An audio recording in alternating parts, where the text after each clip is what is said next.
बिहार में नीतीश के मुख्यमंत्री बनने के बाद ये चर्चाएं तो पहले से ही होने लगी थी कि नीतीश इस बार मजबूर सीएम रहेंगे या फिर मजबूत सीएम रहेंगे, क्योंकि सीट कम आने से नीतीश कुमार पर बीजेपी का हाथ ज्यादा भारी है।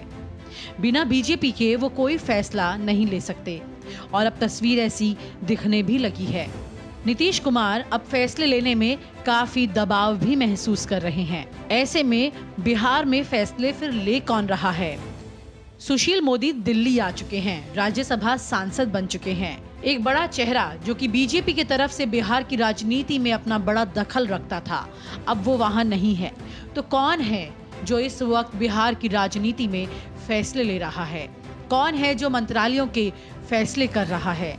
बीजेपी के प्रभारी भूपेंद्र यादव सुपर सीएम के रोल में आ गए हैं। जी हाँ, आपने ठीक सुना। इन सभी सवालों का जवाब है भूपेंद्र यादव। सत्ता के गलियारे में ये सवाल तैरने लगा है। बिहार में सरकार बनने के बाद जो फैसले 28 दिन तक रोके रहे, वो भूपेंद्र यादव के पटना पहुंचने के बाद ही लिए जाने लगे। सवाल ये उठने लगा है कि क्या अब भूपेंद्र यादव की मंजूरी के बाद ही सारे अहम फैसले लिए जा रहे हैं? भूपेंद्र यादव के पटना पहुंचने के बाद ताबड़तोड़ फैसले हुए। बिहार बीजेपी के प्रभारी भूपेंद्र यादव नई सरकार के गठन के बाद ही वापस लौट गए थे। पार्टी ने उन्हें हैदराबाद में नगर निगम चुनाव का प्रभारी भी बनाया था। वो वहीं पर कैंप में थे। हैदराबाद चुनाव खत्म होने के बाद वे किसान आंदोलन में लग गए और फिर गुजरात की यात्रा पर निकल गए। भूपेंद्र यादव गुजरात बीजेपी के प्रभारी भी हैं। भूपेंद्र यादव इन कामों में इतने व्यस्त थे कि बिहार सरकार की रफ्तार पर ही ब्रेक लग गया। रविवार की शाम भूपेंद्र यादव वापस बिहार लौटे। उनके लौटने के साथ ही लगा कि सरकार वापस से एक्शन में आ गई है। कैबिनेट की बैठक हुई और सरकार ने अगले 5 सालों के लिए अपना एजेंडा तय कर डाला। बिहार में नई विधानसभा का गठन तो हो गया, लेकिन विधानसभा की कमेटियों का गठन नहीं हो पा रहा था। भूपेंद्र यादव रविवार को पटना पहुंचे और सोमवार को विधानसभा की समितियों का भी ऐलान हो गया।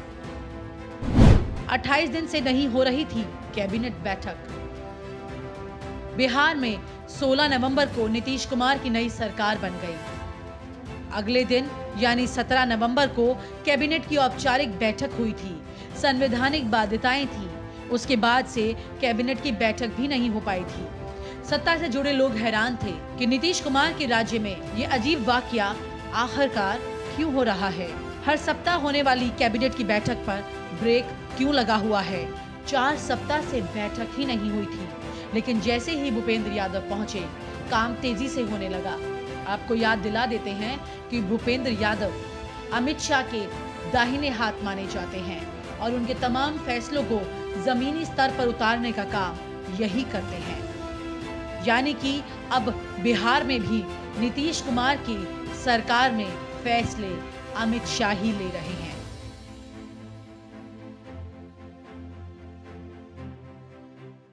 और आप हमसे जुड़े रहने के लिए सब्सक्राइब करें YouTube पर, फॉलो करें ट्विटर पर और लाइक करें Facebook पर। और ज्यादा जानकारी के लिए न्यूज़ नशा की वेबसाइट पर जाएं। आपको टाइप करना होगा सिर्फ न्यूज़ नशा।